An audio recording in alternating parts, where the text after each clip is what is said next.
안녕하세요. 오늘은 전디 Art as Experience 경험으로서의 예술 챕터 3의 파트 2를 할 거예요. 지난번에 했던 건 경험이 언제 진정한 경험이 되는지에 대해서 이야기를 했다면 오늘은 예술은 언제 진정한 예술이 되는가, 그리고 예술은 어떻게 감상되어야 하는가에 대해서 이야기를 해보겠습니다. 그래서 지난번에 했던 거 살짝 복습을 하자면, 경험이 진정한 경험이 될 때는 경험은 두 가지 종류가 있는데, 하나는 완전한 경험이 있고 하나는 불완전한 경험이 있다고 했죠. 완전한 경험은 수동적으로 능동적으로 그 모든 행동들이 합쳐져서, 그리고 그 실행하는 사람이 그 어떠한 의도를 가지고 처음부터 끝까지 무언가를 이루어내서 거기서 심미적인 요소를 얻는 것이 완결된 경험이라고 했다면, 불완전한 경험은 우리가 시작했는데 뭐 흐지부지 끝내버리거나 뭐 하는 그런 것들이 불완전한 경험이죠. 자, 그래서 오늘은 이 얘기부터, 경험에 대해서 다시 얘기를 조금씩 하면서 시작을 할게요. 경험이라면 공통적으로 갖추어야 할 조건들이 있다고 준 뒤에는 얘기를 해요. 그래서 모든 경험은 살아있는 생명체와 그 생명체가 살아있는 환경 사이에서 일어나는 상호작용의 결과이다.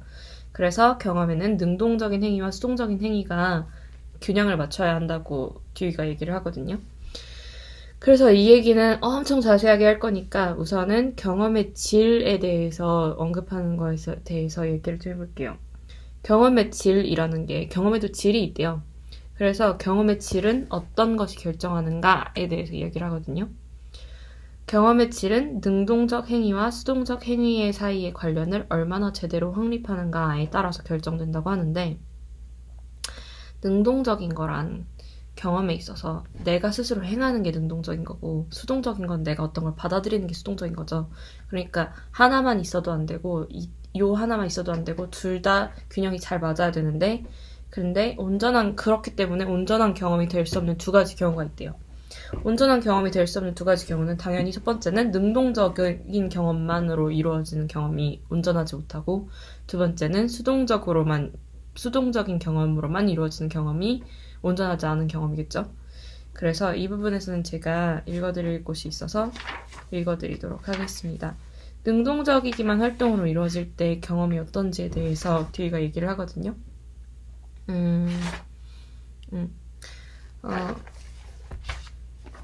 경험이 순전히 능동적 활동으로 이루어질 때 온전한 경험을 이루기 어렵다. 오늘날 우리는 거의 언제나 시간을 다투어 많은 일을 해야 하는 환경 속에서 살고 있다. 이러한 삶의 환경 속에서 많은 일을 하려고 하면 우리들의 경험은 아주 빈약하고 피상적인 것이 되고 만다. 왜냐하면 많은 일들이 아주 빠른 속도로 일어났다 지나가기 때문에 어떠한 경험도 제대로 완결시킬 수 있는 충분한 기회를 갖지 못한다. 이러한 경우 삶은 경험이라고 이름 붙일 수도 없는 의미 없는 활동들로 넘쳐날 뿐이다. 이렇게 될 때 경험에서 부딪히는 저항이나 문제들은 경험을 완결시키는 데 중요한 요소로 지각되지 못하고 의미 있게 사고해야 될 것으로 이해되지 못하며 그저 삶을 괴롭히는 방해물로만 간주된다. 이러한 삶의 상황이 익숙해지게 되면 사람들은 심사숙고해서 선택하고 일을 추진하기보다는 무의식적으로 짧은 시간에 많은 일을 행하는 삶의 방식을 추구한다. 자, 그래서 이게 바로 능동적이기만 할 때 이야기고요. 두 번째로 수동적 측면으로만 이루어질 때를 보여드릴게요. 수동적 측면일 때는 당연히 능동적 활동하고는 반대로 경험의 의미를 능동적 활동에서 지각하는 것과는 달리 다만 이런저런 것들을 그냥 받아들이기만 하면 된다고 생각을 한다. 이러한 경우 안다는 것은 능동적 활동과 이것을 완결시키는 과정과는 무관하게 이루어지는 것으로 간주된다. 따라서 이것저것 닥치는 대로 조금씩 받아들이기만 하는 것을 삶이며 경험이라고 생각한다. 감상주의자나 몽상가는 더 열정적으로 활동한 사람보다 그의 의식 속에서 환상이나 인상을 더 많이 가진다. 이렇게 얘기를 했어요. 이해 가시죠? 그래서 이 하나의 온전한 경험은 능동적인 것과 수동적인 것이 조화를 이룰 때 가능하다는 거를 우리가 방금 이야기를 했고, 그렇다면 그 지적으로 사고하는 것이란 무엇인가에 대해서 뒤에는 이렇게 얘기를 해요. 지적으로 생각하는 것이란 능동적으로 행한 것과 수동적으로 겪은 것 사이의 관계를 지각하는 것. 그래서 여기서 또 사고한다는 것이란 경험의 완결을 위해서 행한 것과 겪은 것 사이의 관계를 이해하는 것이라고 해요. 그래서 여기서 예술가의 이야기를 하면서 어떤 반증되는 이야기를 하는데 무슨 이야기를 하냐면 예술가는 끊임없이 자기가 만드는 작품에서 자기가 지금 만든 것과 만들어 나가야 될 모습과의 그 능동적인 것과 감상하는 어떤 수동적인 것에 그 연관을 계속 해 나가면서 작품을 자기가 보기 좋을 때까지 만들어 나가는 게 예술가의 활동인데 그렇기 때문에 예술가가 결코 충동적이고 감정적으로 무언가를 해내는 것이 아니라 지적으로 사고하는 곳 안에서 그런 행동들이 이루어지고 작품이 완성되기 때문에 과학자나 이런 사람들이 뭐 기호나 상징적 언어나 이런 걸 쓰고 사고한다고 해서 그들만 지적으로 사고하는 것이 아니라 언어가 아닌 이미지나 색채나 모형으로 사고하는 아티스트들, 예술가들 또한 굉장히 지적으로 사고하는 사람들이기 때문에 이걸 편협하게 받아들이면 우리는 그저 어떤 물리적으로, 상징적으로, 기호적으로 표현될 수 있는 걸 하는 사람들만 지적인 사고를 하는 사람이라고 생각해버리는 경향이 있으니까 그걸 조심해야 된다고 얘기를 하고요. 그리고 여기서 이제 또 미에 대한 정의를 하거든요. 근데 이게 좀 인상적이에요. 여태까지는 지금 이 경험 모든 심미적인 것들이 결코 우리의 경험 밖에서 존재하는 것이 아니라 우리 경험 안에 이런 모든 심미적인 요소가 있다고 했잖아요. 여기서 이 사람이 얘기하고 싶은 건 이거예요. 우리의 일상적 삶과 미라는 것은 우리의 일상적 삶과 아무런 관련 없는 고급스러운 것이나 매일의 삶을 초월한 것이 아니라 일상적인 과정을 거쳐서 완결된 경험에 들어있는 특성이 명료하고 간결되게 드러난 것이 바로 미라고 해요.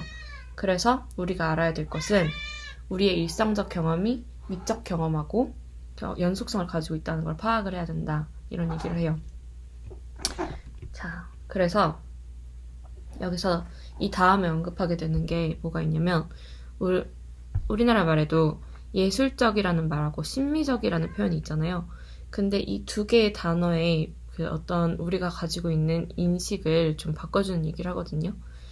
예술적이라는 말의 뜻을 살펴보면 영어로는 artistic 하다고 하고 심미적이라는 건 aesthetic이라고 하는데 우리는 여기서 artistic 하다는 것은 뭔가 근본적으로 창작 활동으로서 하는 것이기 때문에 뭔가 능동적인 것이 예술적인 것이라고 받아들이는 반면 심미적인 것은 조금 감상자의 입장에서 받아들인 사람 입장에서 수동적인 입장으로 생각하는 경우가 많다라고 하면서 여기서 디위가 말하고 싶은 건 근본적으로 창작 활동으로서의 예술하고 지각하고 즐기는 것으로서의 감상은 뗄래야 뗄 수가 없는 사이인데 이 두 단어가 분리되어 있고 한 단어로서 표현되는 단어가 없기 때문에 여기서 우리의 이런 예술을 인식하는 데서 그런 어떤 차질이 생긴다는 거예요. 그래서 그 다음에 이야기하는 건 예술적이라는 표현과 심미적이라는 표현의 관계에 대해서 확립을 하고 싶어요. 예를 들어서 요리를 하는 요리사를 우리는 창작자, 그러니까 아티스틱하다고 볼 수 있고 그걸 맛보고 즐기는 우리 소비자로서는 그것의 신미성을 파악하기 때문에 심미적인 것을 파악하는 어떤 소비자의 수동적인 입장으로 받아들일 수가 있는데 그리고 또한 정원을 가꾸는 정원사는 또 예술적인 창조자가 되는 거고 그 정원을 거닐면서 그걸 즐기는 그 산책자나 집주인 같은 경우에는 심미적인 걸 즐기는 수동적인 입장으로서의 어떤 사람이 되는 거라고 볼 수도 있겠지만 자세히 살펴보면 이 둘이 얼마나 긴밀히 연결되어 있는지에 대해서 이야기를 하고 싶어 하면서 이야기를 해요. 그래서 그 부분을 제가 읽어드리도록 하겠습니다. 자, 즉 무엇인가를 완벽하게 표현하고자 하는 행위는 그것만으로 평가되거나 규정될 수 없다. 표현하는 행위는 행위 속에 표현된 결과를 감상하고 즐기는 행위를 포함하고 있다. 훌륭한 요리를 만드는 활동은 음식을 먹는 소비자를 위한 것이며 요리에 대한 평가와 가치는 소비자의 감상에 달려있다. 능동적 행위가 단순히 표현하는 측면에만 국한하여 완벽함을 추구하는 것이라면 아마도 그것은 인간의 예술적 활동이 아니라 기계에 의해서 더 잘 이루어질 수 있을 것이다. 그러나 그것은 기껏해야 기술에 지나지 않는다. 그래서 궁극적으로 솜씨나 기교가 예술적인 것이 되기 위해서는 관심하고 애정이 불가피하게 필요하다고 얘기를 하면서, 그리고 기술을 발휘한 대상에 대한 깊은 애정이 있을 때 기술은 예술이 된다라고 해요.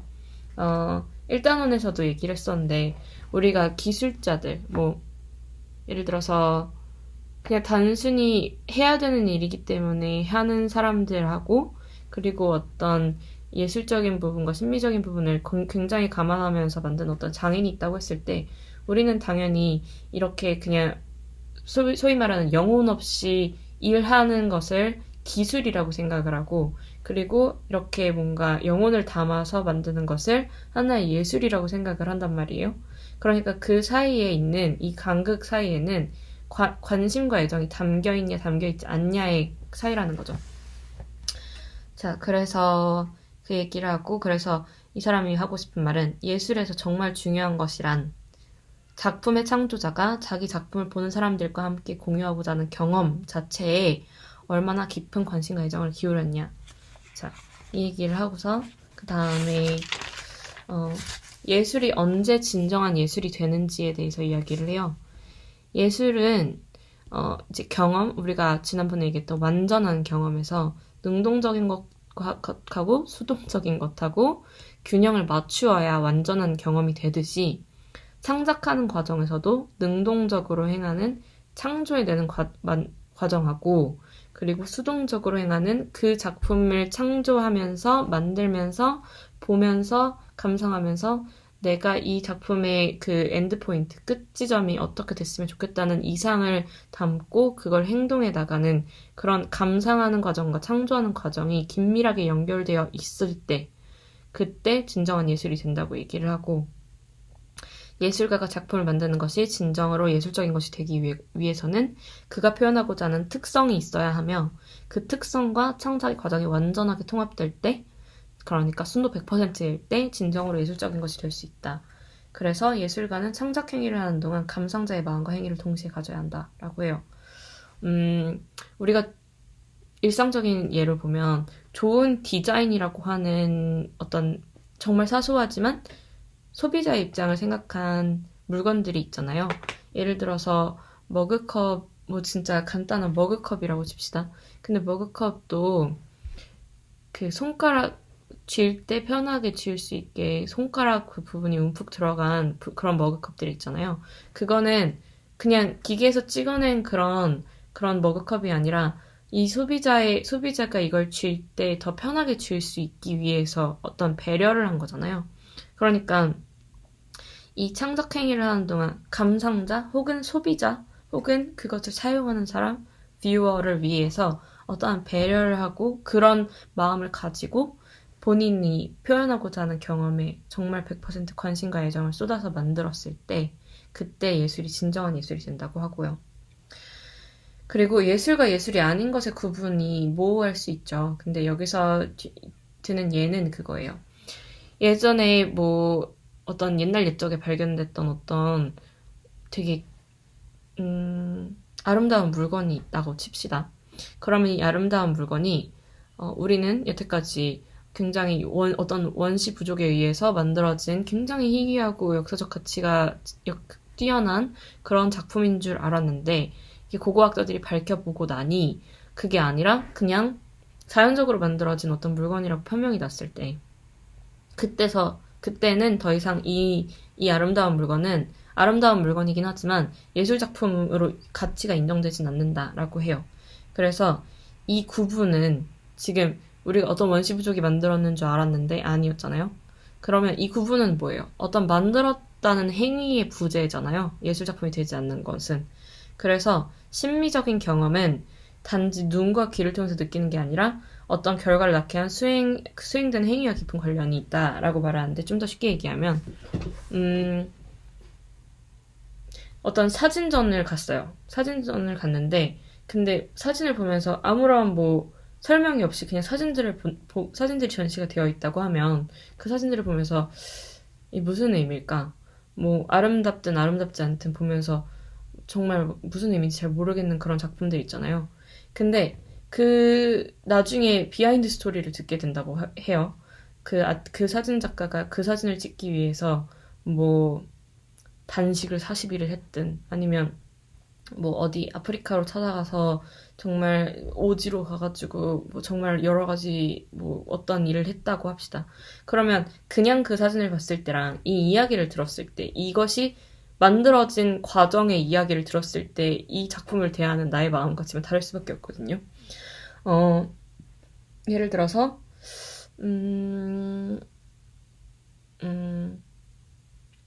뭐가 있을까요?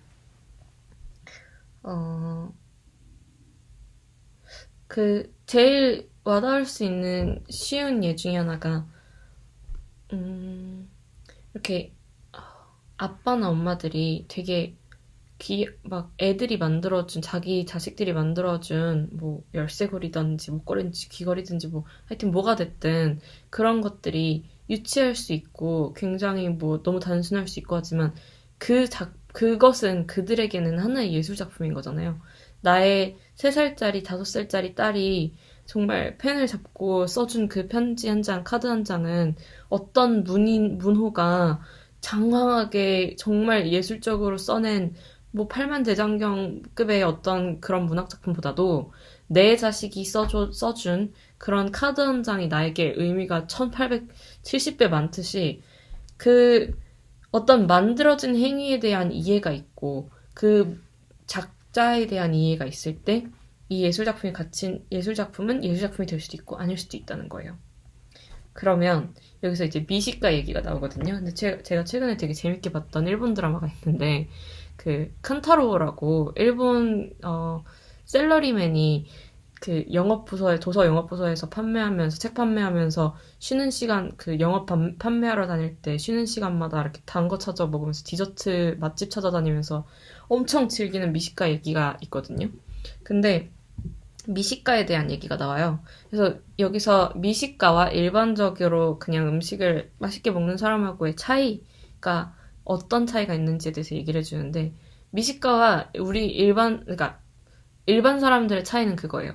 일반 사람들은 어떤 걸 먹고 맛있다 정도에서 끝난다면 미식가는 그게 아닌 거예요. 맛있는데 이 음식이 만들어지기 위해서 어떤 과정이 거쳐져야 했고 어떤 재료가 어디서 어떻게 가져왔으며 이걸 손질하는 과정과 그리고 이 모든 것에 대해서 박식할 때 이 음식을 즐기는 그냥 먹고서 맛있다가 아니라 이 사람은 정말 그 모든 창조된 과정을 받아들이면서 감사하면서 감상하고 먹고 음미할 수 있는 거거든요. 그게 바로 미식가와 아닌 사람의 차이인데 지난해에 왜 한참 또 이슈가 됐었던 전작씨? 그 왜 이영자 씨랑 또 다른 부분 방송 이름이 기억이 안 나네요. 그 왜 이영자 씨가 막 맛집 소개해주고 그랬던 프로그램이 하나 있는데 거기서 이영자 씨가 어떤 음식을 소개할 때 그냥 막 맛있다라고 하지 않고 이 음식을 하기 위해서 가마솥을 뭐 어떻게 해가지고 48시간인지 72시간인지 거기서 해가지고 그거를 여기서 재배를 해와가지고 곡식을 어떻게 추수해서 그러니까 그런 걸 다 이해하고 그 음식을 정말 즐길 수 있는 그것이 바로 미식가예요.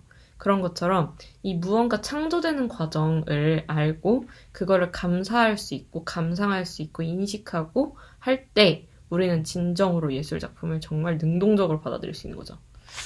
그리고 그 다음에 경험이 언제 심미적 성질을 가지고 심미적 성질을 가지지 못하는지에 대해서 얘기를 하는데 굉장히 간단해요. 심미적 성질을 가질 때는 그 감상하고 그것이 만들어진 과정하고 경험이 연관되어 있을 때 그리고 가지지 못할 때에는 모든 심미적 요소가 연관은 되어 있을지 몰라도 열정이 너무 과하거나 감정이 너무 과해서 그런 예를 들어서 열정, 뭐 분노, 공포 이런 굉장히 엄청난 감정에 짓눌려 버릴 때 그때는 심미적인 성질을 가지지 못한다고 하거든요. 근데 왜 그럴 때 심미적인 성질을 가지지 못하냐면 여기서 제가 생각하기에 이 책에서 제일 중요한 키워드는 균형이에요. 안정과 균형인데 심리적 성질을 가지지 못한 이유는 균형하고 안정을 찾을 수가 없기 때문이에요. 감정을 가지고 여기서 어떤 순환이 되고 어떤 상호 관계를 가질 수 있을 때에는 감정이 정말 중요한 요소가 될지 모르지만 감정에 너무 압도되어 버려서 경험해버리고 그것이 그런 경험 사이에서 이 다른 균형되는 것들을 잊게 된다면 그 경험은 심미적인 경험이 되지 못한다고 얘기를 해요. 자, 그러면 여기서 예술가의 창작행위와 시작의 끝에 대해서 볼 건데 예술가 창세기에 보면 하나님이 첫째 날 뭐 하시고 둘째 날, 셋째 날, 다섯째 날, 여섯째 날 그리고 나서 다 하시고 나서 보시고 좋았더라 라고 하는 부분이 있어요. 세상을 창조하시고 좋았더라. 그것처럼 예술가도 마찬가지예요. 자기가 작품을 만드는 데 있어서 보면서 내가 이끌어 나가고 싶은 나의 이상이 있잖아요. 그게 그림이든 조각이든 작품이든 미디어 아트든 뭐든 간에. 그러면 이 행한 것과 감상하는 것이 계속 이루어지면서 이 작가가 이쯤 하면 되었다. 보기 좋다. 할 때 예술작품이 그때서야 완성된다는 얘기예요. 그래서 수동적인 것과 능동적인 것의 반복은 경험에만 있는 것이 아니라 예술의 창조에도 분명히 있는 것이다. 얘기를 하고 그리고 나오는 얘기가 우리가 보통 쓰는 표현 중에 뭔가 담아두면 암된다라는 표현을 하잖아요. 근데 그거를 주위의 말로 좀 표현을 해볼게요. 어떤 경험이 완전하게 표현되지 않으니까 그러니까 어떤 마음속에서 갖게 된 욕구나 이런 활동이나 그런 욕구나 감정이 어떤 활동으로서 표현되지 않았을 때, 못했을 때, 않았을 때 그때는 그걸 그대로 두면 그 경험 불완전한 경험이 돼요. 그리고 우리가 이루고자 하는 거를 이루지 못하고 그만둘 때 경험이 불완전한 것으로 남는 것처럼 예술가가 작품을 구상하고 이것이 어떤 물질적인 것으로 표현되지 못하면 그러면 이 작품은 완성된 것이 안 되는 거죠. 그래서 그 작가가 만약에 그러한 의도 없이 무엇을 구상하고 한다면 그건 어떤 예술 활동이나 예술 작품이 되는 것이 아니라 몽상이나 천박한 일탈이 지나지 않는다라고 얘기를 하고 나서 이런 얘기를 해요. 해부학적으로나 생리학적으로나 감각기관은 운동기관이고 신체 속의 에너지 분비에 따라 다른 기관들로 연결되어 있다.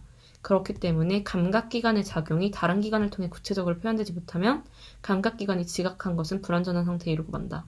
우리는 감각이라는 거를 너무 하등시하는 경향이 있다고 생각이 들어요. 저는 감각이라는 것이 일반적으로 쟨 너무 감정적이야. 뭐 이렇게 표현하는 표현들만 봐도 그렇고 어떤 예술가들 자체는 너무 감정적인 사람들이 아닌가 막 뭔가 자기 소위 말해서 꼴리는 대로 하는 사람들이라고 인식을 하는 경우가 있는데 그건 이런 표현되는 과정이 그저 어떤 글로서 그리고 상징적인 언어로서 기호로서 표현돼야 된다고 생각하는 사람들의 편협한 사고라고 생각을 하고 그리고 그렇기 때문에 이런 감각적인 기관에서 받아들인 감각은 그런 정서는 어떤 실질적인 실체를 가지고 있진 않다고 하더라도 엄연히 해부학적으로나 생리학적으로나 하나의 기관에 perceived 받아들여진 하나의 감각이고 그렇기 때문에 다른 운동기관으로 배출이 돼야 된다는 거거든요. 그래서 영어 단어에 보면 build 그리고 construct, construction, work 이 보면 build는 building이 뭐예요? 빌딩이라고 하죠. 우리나라 표현으로는 빌딩, 건물이잖아요. 근데 building 자체는 ing 형태로 동명사 형태로 짓는 행위를 말하죠. 그러니까 동사도 되고 명사도 되잖아요. building, 무언가를 짓는 것 아니면 지어진 건물을 얘기하고 construction도 마찬가지죠. construct, 무언가를 쌓아 올리는 행위와 건축물이라는 동사와 명사가 공존을 해요. 그리고 work도 마찬가지예요. work, 일하다라는 동사도 있지만 work, artwork, 작품, 작품이라는 뜻으로 명사로도 쓰이죠. 그래서 이렇게 되는 건 이렇게 명사, 동사의 형태가 결합되어 있는 건 우연의 일치가 아니라고 얘기를 하면서 무언가를 만드는 행위의 과정과 그 결과로 만들어진 산물을 동시에 표현하는 것처럼 예술작품 또한 동사의 의미, 경험을 제외하고 나면 명사, 산물, 작품으로서의 의미도 없다. 그러니까 아까 말했던 그런 아름다운 물건이 있는데 무슨 원시 부족이 만들어준 줄 알았는데 알고 보니까 그냥 자연적으로 만들어진 산물일 경우에 이게 아무리 아름다워봤자 작품이 아무리 아름다워봤자 어떤 그 안에서 경험된 것이 없고 창조된 행위가 없다면 그건 예술로서 치부될 수 없다는 거예요. 그래서 다시 말해서 모든 예술작품들은 하나의 경험의 형태를 따라서 이루어지고 그럴 때에 예술작품은 더욱더 강렬하고 직접적으로 느낄 수 있는 것이 된다. 이렇게 얘기를 하죠.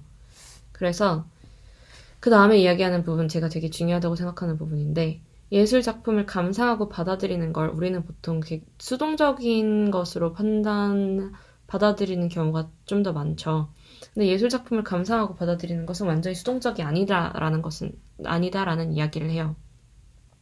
진정한 의미에서 예술작품을 보는 것에 대해서 이야기를 해주는데 그 보는 경험을 완성하기 위해서 예술작품에 능동적으로 반응하는 것이 바로 진정으로 예술작품을 감상하는 일이다라고 얘기를 하는데 여기서 두 가지 컨셉을 줘요. 하나는 제인, recognition.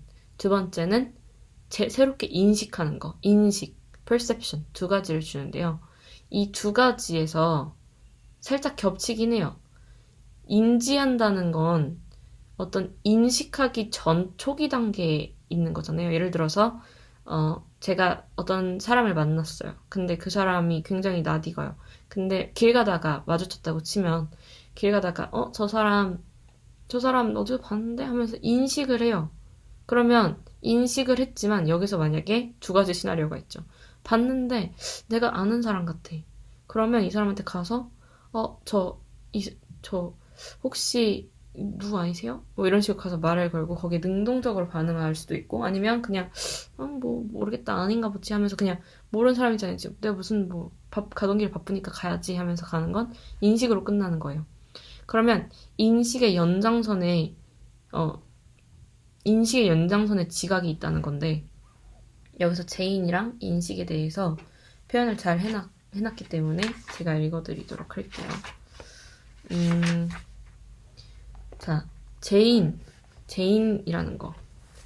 제인이라는 것은 새로운 대상과 자유롭게 상호작용하는 것 없이 기존까지 알고 있던 것에서 몇 가지 지식 속의 대상을 짜맞추거나 단편적 사실을 확인하는 것에 불과하다. 라고 하면서 제인하는 것은 근본적으로 경험자의 알 전체에 비추어 새로운 것을 아는 것이 아니라 대상의 이름을 아는 정도로 적당히 끝나는 것뿐이다. 여기서 적당히 안다는 것은 제인하는 것 밖에 있는 목적에 유용할 정도로만 아는 것을 의미한다. 방금 얘기했던 것처럼 저 사람 아는 사람인지 아닌지 인식하고 마는 정도? 적당히 아는 정도? 근데 제인하는 것은 대상을 받아들이는 그 경험 밖에 다른 목적에 얽매여서 그것에 필요한 것만큼만 보고 아는 것이다. 제인하는 것은 유기체를 놀라게 하거나 긴장시키지도 않고 혼란스럽게 만들지도 않는다. 그렇지만 여기서 지각하는 것이란 무엇이냐면 우리가 어떤 대상을 의미 있게 볼 때 진짜 받아들이는 걸 시작하는데 이때 대상을 지각하는 것은 제인하는 것과는 다르다. 어떤 대상을 진정한 의미에서 받아들이는 것은 지금까지 경험자가 아는 경험 전체에 비추어 새로운 의미를 지각하는 것이며 이때 지각은 의식을 생기있고 활발하게 만든다. 이와 같은 경우에 보는 것은 대상에서 단편적 정보를 받아들이는 것에 그치는 것이 아니라 지각되는 대상에 대해 능동적으로 그리고 전체적으로 반응하게 한다. 예를 들어서 그림을 본다고 할 때 감상자는 그림의 의미를 파악하기 위해 그가 지금 아는 모든 것을 활용할 뿐만 아니라 비록 표면적으로는 잘 드러나지 않지만 온몸의 기관들을 활발하게 사용한다. 우리가 소름 돋는다. 영어로는 goosebumps라고 하는데 여기 너무 감동적인 영상을 보거나 진짜 너무 아름다운 음악을 듣거나 너무 슬프고 감동적이고 소름 끼치는 이야기를 듣거나 하여튼 그런 이야기를 들었을 때 소름 돋는다 하잖아요. 그걸 전율이라고 표현을 하잖아요. 또 그게 불어로도 그게 표현이 있어요. 프리송이라고. 근데 이 말 자체가 전율을 느낀다는 것 자체가 어떤 대상에 심미적인 것이 있다고 저는 이해를 그렇게 했거든요. 근데 여기서 제인하고 지각하는 것에 대해서 구분을 봤는데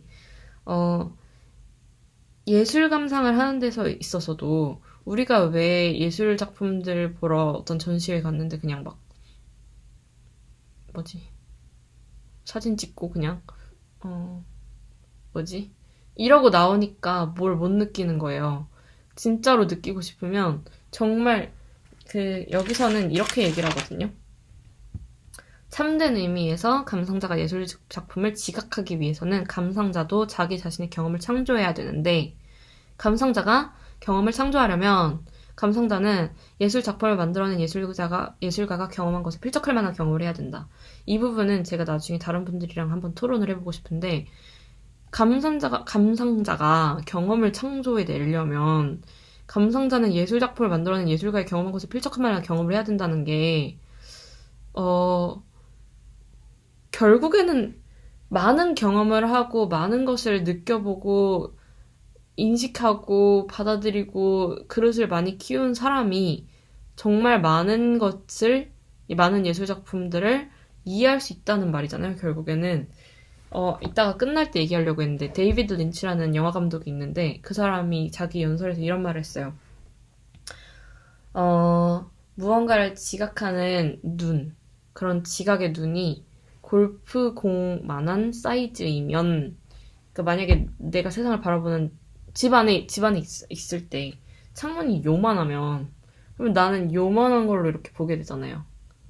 이 사이즈가 이거예요. 세상을 바라보는 나의 인식의 사이즈는 요만큼인 거예요. 근데 만약에 진짜 막 전체 창문이 다 유리로 된 그런 사이즈의 어떤 그릇을 갖고 있다고 인식하는 그런 넓은 시야를 갖고 있다고 하면 우린 당연히 드넓은 시야로 바라볼 수밖에 없잖아요. 그것이에요.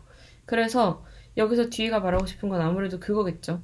우리가 정말 무언가를 이해하고 거기에서 어떤 심미적인 경험을 겪기 위해서는 정말 나 또한 그만큼 삶에 열중했고 다양한 경험들을 했을 때 이 작품을 정말 그러니까 봐봐요. 세상의 작품이 한두 개예요. 이 작품을 만든 사람의 경험을 그대로 경험할 순 없잖아요. 하지만 인간 일상 다반사라고 다 비슷하잖아요. 느끼는 감정도 비슷하고. 근데 여기서 이 사람이 겪었던 경험하고 비슷한 경험만 했어도 이 사람의 작품과 이 사람을 이해할 수 있는 폭이 엄청나게 넓어진다는 거죠. 그리고 나서 진정한 경험이 3가지로 이루어진다고 해요. 진정한 경험은 정서적인 측면을 가지고 있고, 그 다음에 지적인 측면, 그 다음에 실천적인 측면을 가지고 있다고 해서 이렇게 삼각형인데, 근데 정서적 측면, 그러니까 감정적인 측면이 하는 역할하고 지적인 측면과 실천적 측면이 하는 게 다 다른데, 정서적인 측면이 하는 역할은 우선 뭐냐면, 우리가 지난번에 얘기했듯이 경험은 하나의 사건으로 이루어지는 게 아니라 정말 이 하나의 사건부터 여러 개가 다 달라 보이는 사건들이 붙어 있을 때 여기서 내가 처음부터 끝까지 내가 어떤 완결이 되는 그것이 하나의 경험인데, 이 안에서 정서적 측면이 하는 역할은 감정으로서 이 모든 걸 다 꿰뚫고 있어요. 내가 만약에 누구랑 싸웠다고 하면 여기서 싸우고 나서 만약에 화해하는 과정까지 싸웠을 때는 막 흥분하고 화도 나고 그런 감정에서부터 받아들이고 뭔가 내 잘못도 인정하고 그래서 화해하면서 다시 어떤 온화한 감정까지, 감정이라는 요소는 이 모든 경험을 마치 팔찌 안의 실처럼 이렇게 다 뚫고 있는 거죠.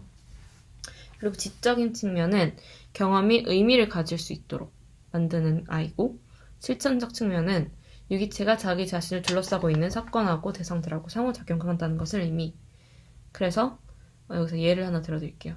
내가 너무 운동을 가기 싫었다고 합시다. 근데 운동을 갔어요. 근데 생각보다 운동 꽤 뿌듯하게 했다고 하면, 그러면 그걸 돌아왔을 때 뿌듯하고 뭔가 해냈고 성취감도 들고 가기 싫었는데 갔으니까 더 그런 기분이 들겠죠? 그러면 이 경험 안에서 정서적인 측면은 처음에는 괴로움, 짜증, 그리고 그 다음에는 막 그래도 이렇게 버텨내는 그런 어떤 인내의 느낌, 그 다음에 그걸 성취했을 때는 뿌듯함과 즐거움이 있겠죠? 성취감과.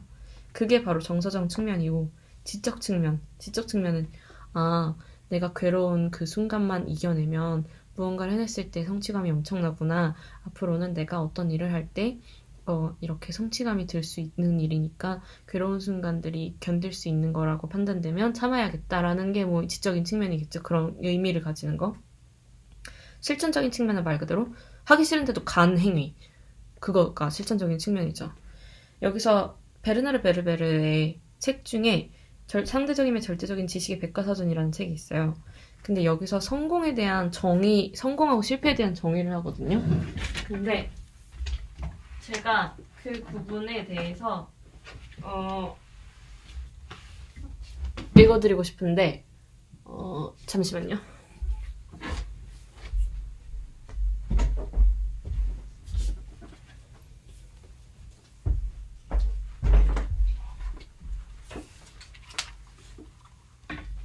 제가 이거를 왜 읽어드리고 싶냐면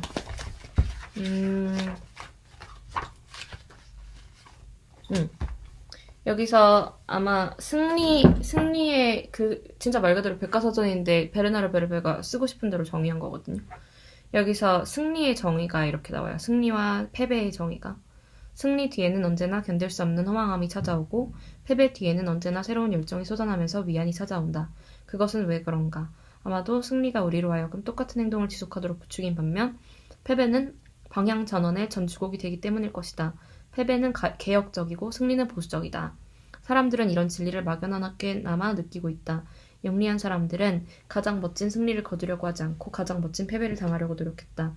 한니발은 로마를 눈앞에 두고 발길을 돌렸고 케사르는 로마력 3월 15일에 원로회의에 나갈 것을 고집하다가 브루투스의 단검을 맞고 죽었다. 이런 경험들에서 우리는 교훈을 얻을 수 있다. 우리의 실패는 이르면 이를수록 좋고 우리를 무리 없는 수영장에 뛰어들게 해줄 다이빙 때는 높을수록 좋다. 명철한 사람의 삶의 목표는 동시대 사람들에게 교훈을 줄 만한 참패에 도달하는 것이다.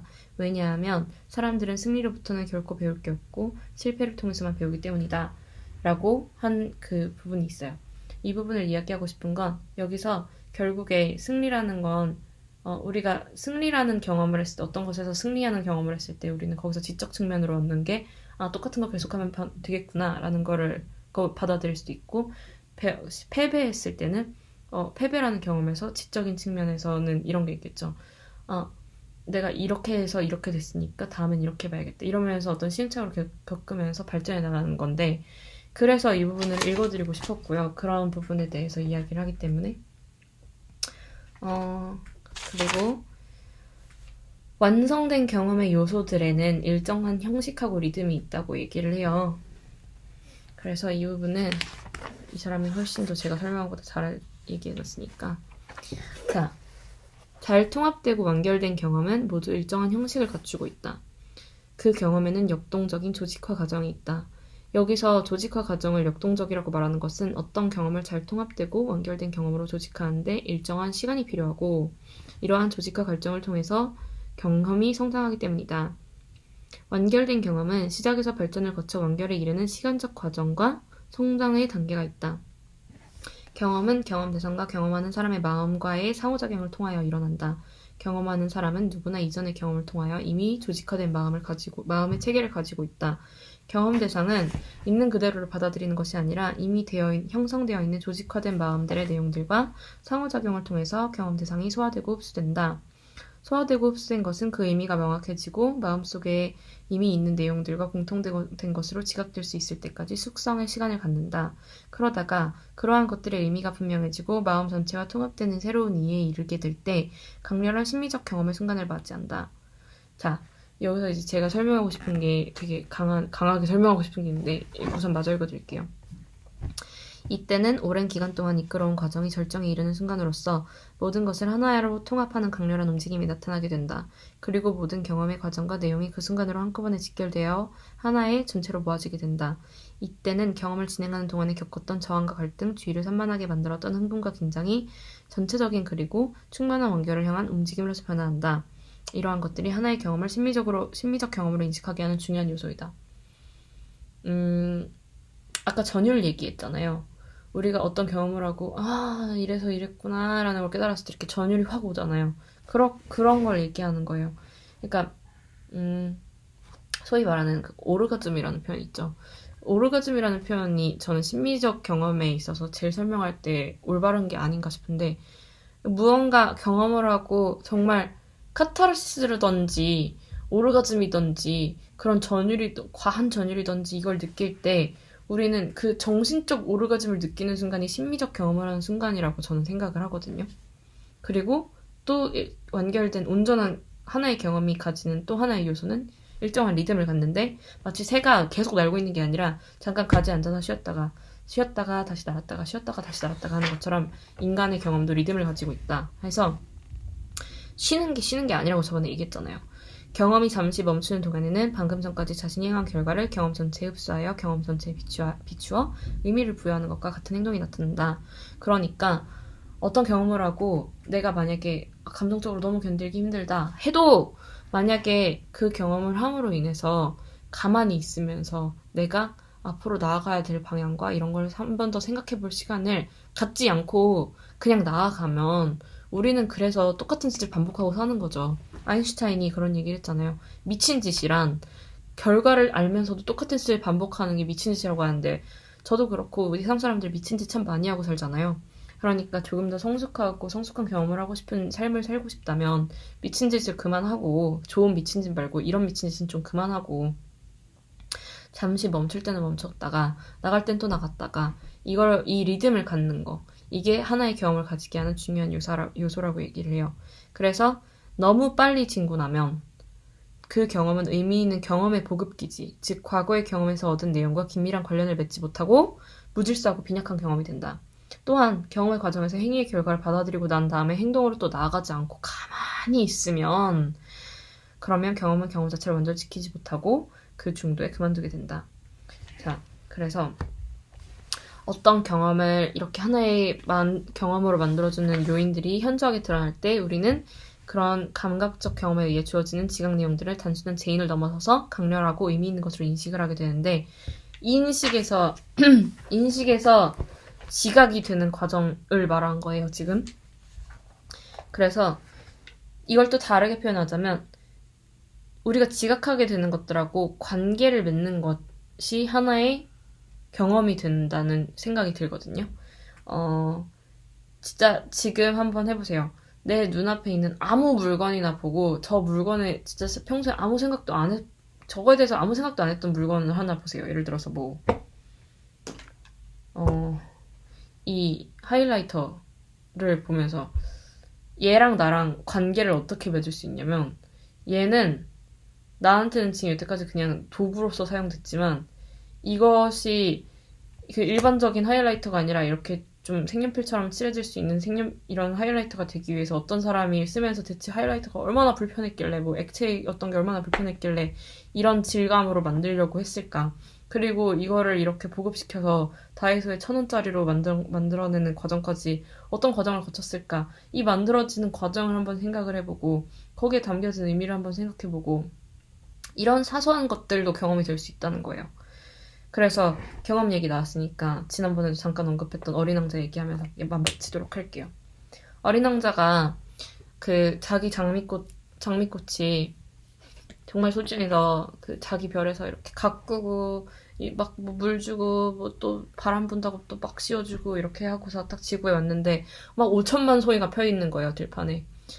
그래서 내 장미가 그냥 장미가 정말 나만의 장미가 아니라 이렇게 그냥 많은 장미 중에 하나였구나라는 생각이 너무 슬퍼서 이렇게 울음을 터뜨리는데 그때 여우가 와서 이렇게 얘기를 해줘요. 여우가 길들이는 법에 대해서 알려주는데 길들이는 법이란 여우가 말하는 길들이는 법은 관계를 맺는 법 혹은 사랑하는 법인데요.